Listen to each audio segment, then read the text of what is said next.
जनतेचा आवाज, सत्याचा ध्यास, शेगाव लाईव्ह सदैव आपल्यासोबत.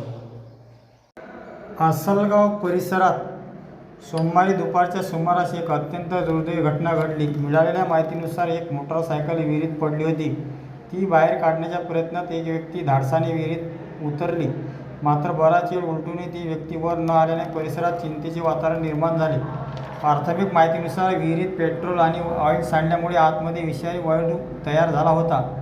तसेच विहीर पूर्णपणे कोंदट असल्याने श्वास घेणे अत्यंत कठीण झाले होते. त्यामुळे संबंधित व्यक्तीचा गुदमरल्याने मृत्यू झाला असावा असा प्राथमिक अंदाज व्यक्त केला जात आहे. अधिकृत कारण मात्र सोयीचित्रण अहवालानंतर स्पष्ट होणार आहे.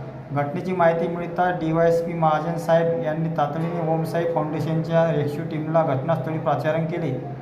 यावेळी जळगाव जामोदचे तहसीलदार पाटील साहेब, स्थानिक पोलीस अधिकारी, ठाणेदार आणि पोलीस कर्मचारी घटनास्थळी उपस्थित होते. मात्र विहिरीतील परिस्थिती अत्यंत धोकादायक होती. आतमध्ये विषारी वायू असल्याने कोणालाही थेट विहिरीत उतरून बचाव कार्य करणे शक्य होत नव्हते. अशावेळी ओम फाउंडेशनच्या रेस्क्यू टीमने पुढाकार घेतला.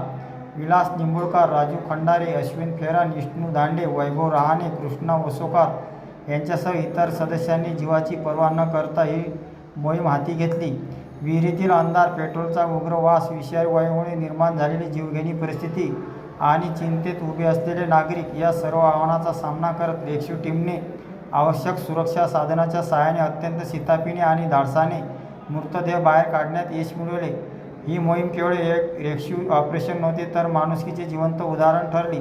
मृत व्यक्तीच्या कुटुंबियांना त्यांच्या आप्ताचे पार्थिव मिळवून देण्याचे अत्यंत महत्त्वाचे आणि संवेदनशील कार्य ओमसाई फाउंडेशनच्या सदस्यांनी पार पडले. घटनास्थळी उपस्थित असलेल्या अधिकारी आणि नागरिकांकडून या धाडसी कार्याचे कौतुक करण्यात आले.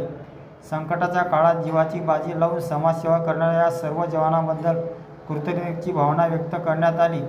आसलगाव येथील या दुर्घटनेने एकीकडे हळहळ व्यक्त होत असताना दुसरीकडे ओमसाई फाउंडेशनच्या जवानांनी दाखवले धैर्य, समर्पण आणि माणुसकीचा आदर्श सर्वांसाठी प्रेरणादायी ठरला आहे.